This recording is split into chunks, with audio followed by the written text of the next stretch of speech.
Hello, you wonderful people, and welcome to another episode of Not Too Comic Book. This being a show where we talk about TV shows that are adaptations of comic books. For today's episode, I'm going to talk about the series premiere of Yakuza Fiancé. I almost couldn't get that out. Great series premiere. A lot of really interesting things went down in this episode, so let's break it down. So first and foremost, I've never read the manga. I've only become aware of this series because I saw a trailer for this, maybe a little while back. So yeah, so I went into this kind of knowing what the premise was, and it's so interesting because, first and foremost, I want to talk about something that just kind of immediately struck me because we see both Kirishima and Yoshino's grandfathers in the intro. I was like, oh, I wonder who they were going to be, and finding out Yoshino's grandfather Renji is who he is, because it's that character design does not look like a anime grandfather. I mean, ages can get fudged and stuff like that in anime, and older people can still look hot and sexy, but it just that does not look, that looks like the character design of someone maybe in their 30s or 40s, and it just doesn't. And the same thing for Kirishima's grandfather too. So I just thought that was interesting. Either that's just an aesthetic design, or maybe they are not as old as they appear to be. I am curious about Yoshino and Kirishima's parents. Are they just not in the picture since we're only focusing on the grandparents? Because it seems like they're kind of the next in line to take over their families, but we haven't really gotten that far. It just feels like since the parents are getting brought up, they just both must not be in the picture for whatever reason. In both cases, and I'm curious if did they die? Is it something Yakuza related? Was it unrelated? Was Kirishima or Yoshino's parents not at all connected to the? I mean, you would assume so, considering both of their grandfathers are the leaders of their respective Yakuza families. So it's usually that'd be passed on to the next generation, but maybe it was cut short before the mantle could be passed, or like I said, maybe the parents had nothing to do with this world. Which is interesting. I guess maybe they lost their parents at a young age. Once again, I'm inferring a lot with little. But either way, Yoshino's kind of thrown into this whole arranged marriage situation. Kind of reminds me of what is Nisekoi? Kind of obviously it has a much more comedic bit to it. This has comedy to it too, but it seems like obviously it's going to be darker and probably even more dramatic than Nisekoi in that capacity. But it's because Nisekoi had that beginning premise as well. So, but either way, her grandfather's setting this all up because it's I want you to kind of have someone in your life so you're not all alone, because it's you haven't really had any experience with men in general. So and this is also a family friend, because me and it's shakeups, and it's who's this insider that put this information out there about a wedding about to be around the corner? He was that was me. I'm the one that put that news out there, which is so fascinating. So she ends up moving because she's in Osaka.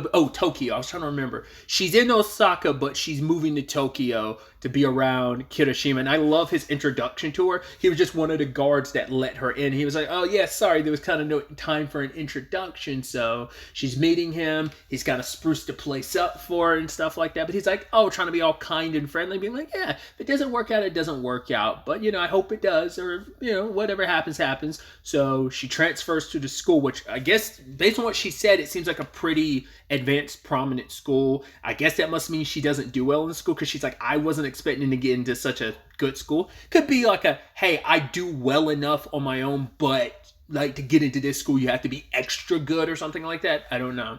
But she's thinking wow, Kirishima seems to be a normal dude, because she was told by her grandfather that he's not a Yakuza, that he's just a normal kid. Now, either he was ill-informed or he said that on purpose. It could easily be a thing of he's not technically part of the Yakuza. He could just be technically a normal kid. Because his Kirishima's grandfather, was it Gaku or Goku? I think it's Gaku, maybe? I don't remember.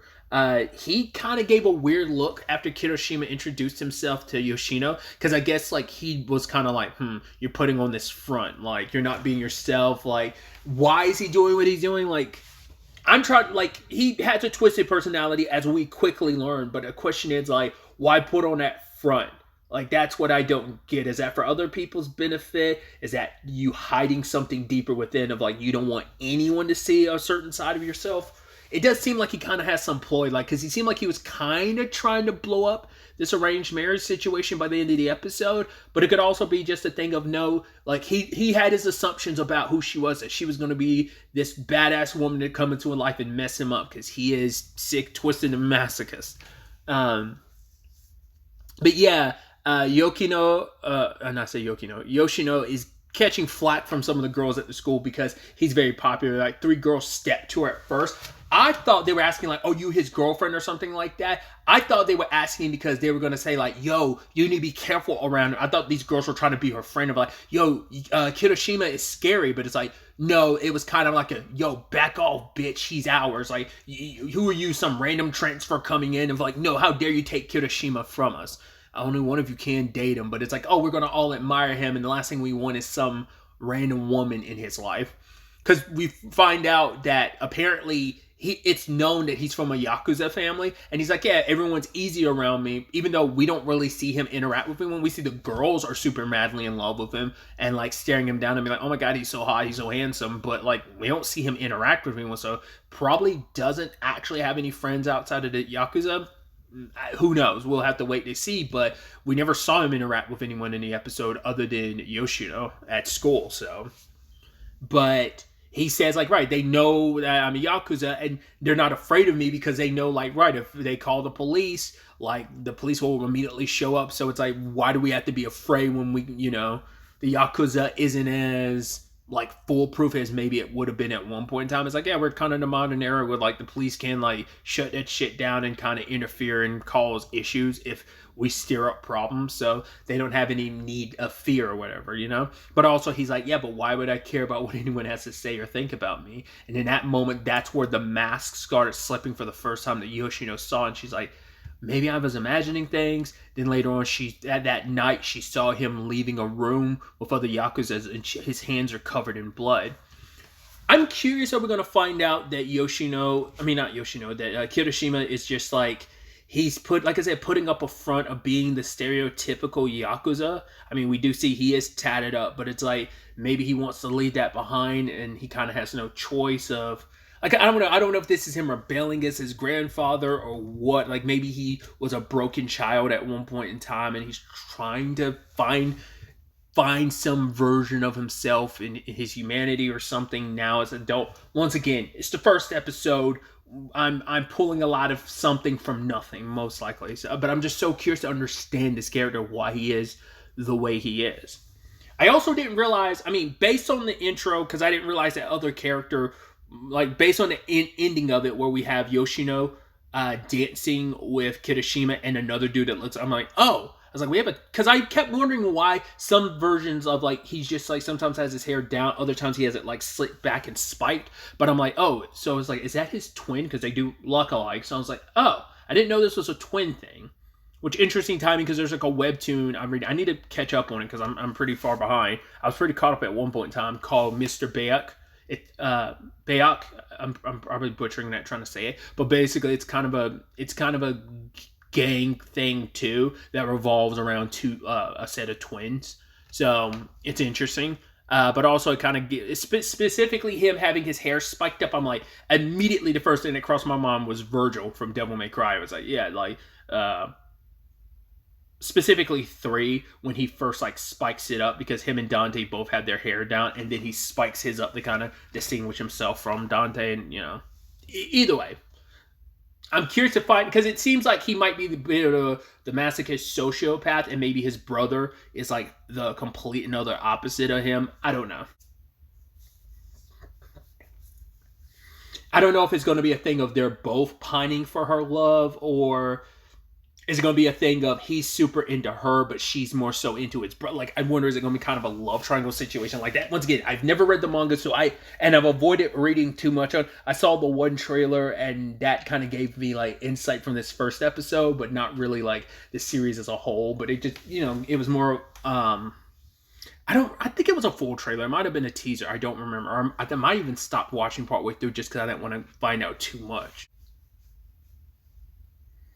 But either way, Yoshino has to continue dealing with like the bullying at school because I love her like interaction with the world because she's kind of lived kind of a somewhat sheltered life because she like gets approached by some drunk guys and she's like, wait a minute, is this me getting picked up on? She's like, wait, that's crazy, that's never happened before. She's like, home dude who works at that store, what was it, Imai is like the only guy that would ever. He's like, oh, and you're looking so beautiful. It's like an old man is the only person that's ever really hit on her, so she's not used to it.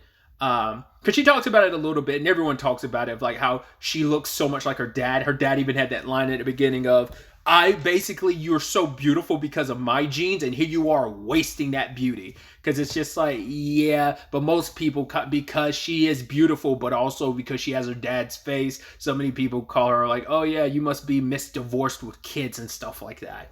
But yeah, these guys approached her, and then Kirishima proceeded to mercilessly beat the ever living shit out of them just to prove a point, I guess, you know? And even she tried to stop him to tell him to calm down. And eventually, like, he saw through, like, oh, I guess you're not the woman I thought you were. He's like, oh, I want a woman that, you know, I thought you were going to be selfish to your core, because there were probably talks and rumors and speculation about who she was, considering the family she's from. But it's like, no, you're nothing like that. So he's like, so, right, why don't I just go ahead and sell you to a whorehouse that a prostitution, a brothel that, like, I own. And it's just like getting very graphic about what could happen to her. It's like, yeah, you could sell your body. You could make like 1,000,000 yen in like 2 months. It's like, or you could go back home to Osaka, because it's like, yeah, I'm done with you. Like, you're just boring. I'm dropping this because you're not the woman I thought you were. Because I was looking for someone that was gonna be hardcore, strong, and mess me up. And I want a woman to kind of crush me under her foot, and that's not you. So she doesn't know what to do with that because she's torn between, like, do I just go back to Osaka? I think it's just a part of her is like, that would be kind of accepting defeat, but also maybe like her grandfather wanted her to do this and she doesn't want to let him down, so she's trying to deal with it. Plus she also dealing with the, wait, is this bullying? I've never had to deal with this before, because as Kirishima talked about it too, he was like, you lived in Osaka where everyone knew who your family was. So you never had to worry about it. You technically always had someone by your side, whether that was a legitimate guard from the family always nearby.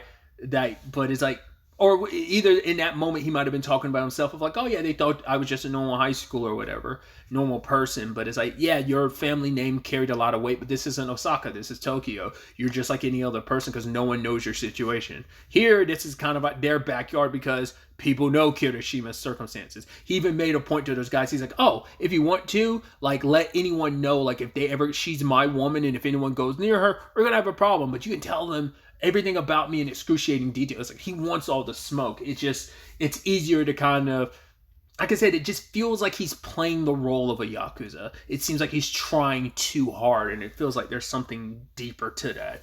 I mean, you know, maybe he is just a sociopath that he is, but it just feels like I said, it feels like an act, but I'm not sure.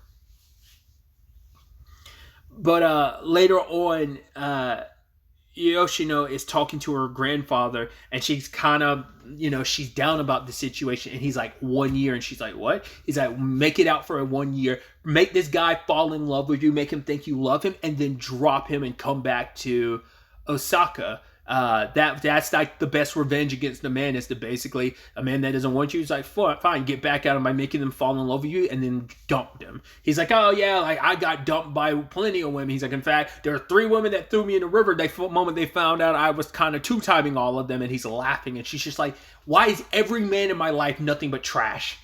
So that's why I'm like, there's also got to be a deeper layer for that too, because like, what is he getting out of this? Like, why does he want this for her?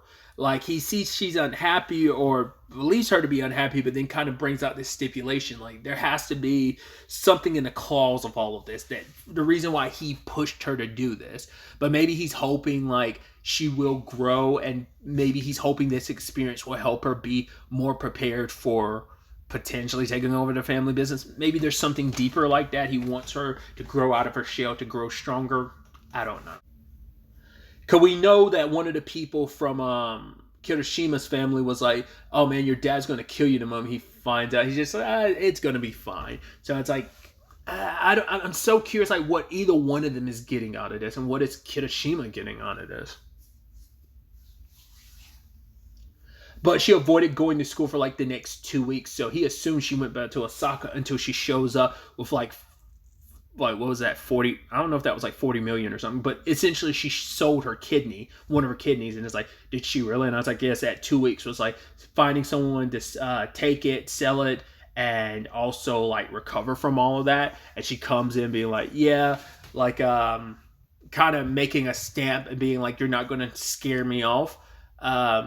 She talks about the fact is, I was never going to have a good death because of the life I lead, but like, I will, even if I have to crawl my way to hell, like, I'm going to drag everyone with me. So like, there's only so far you can push me. More so talking about the 3 girls back there. I was hoping she was going to have to get back, but I think it's also like, she's scaring them, but she's like, nah, I'm not that type of person. So she's not going to, it should nip any like further altercations with them in the bud, but it's probably also a situation of like, I'm trying to scare you because I don't want to actually have to hurt you, because that's just not who I am. So just like it feels like Kirishima's putting on that act, it feels like, well, we know Yoshino is putting on one, but the problem is that it excited Kirishima, because like her bravado and her acting the way she is, it's like, oh my god, you're my dream woman. I'm sorry about all the stuff I said before, but oh my god, I love you. Do you want to get married? He's like, oh my god, I'm so hard right now. And she's like, Jesus.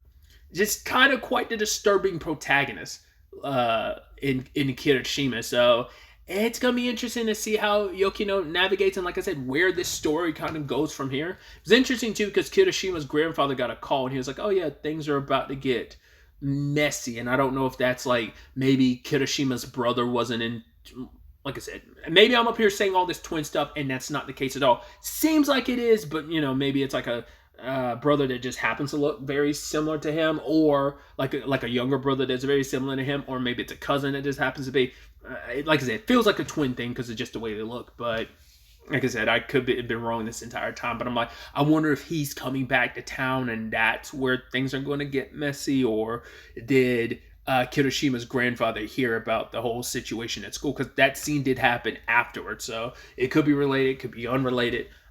Once again, there's a lot of speculation I threw out here in this episode. Once again, pulling from nothing, surmising from nothing. But I'm really curious to continue this series and see where the hell all of this ends up taking us going forward into the next episode. But really, that's all I wanted to talk about. To the next time we meet, be happy, be safe, live life to the fullest, and enjoy it. Good day and goodbye.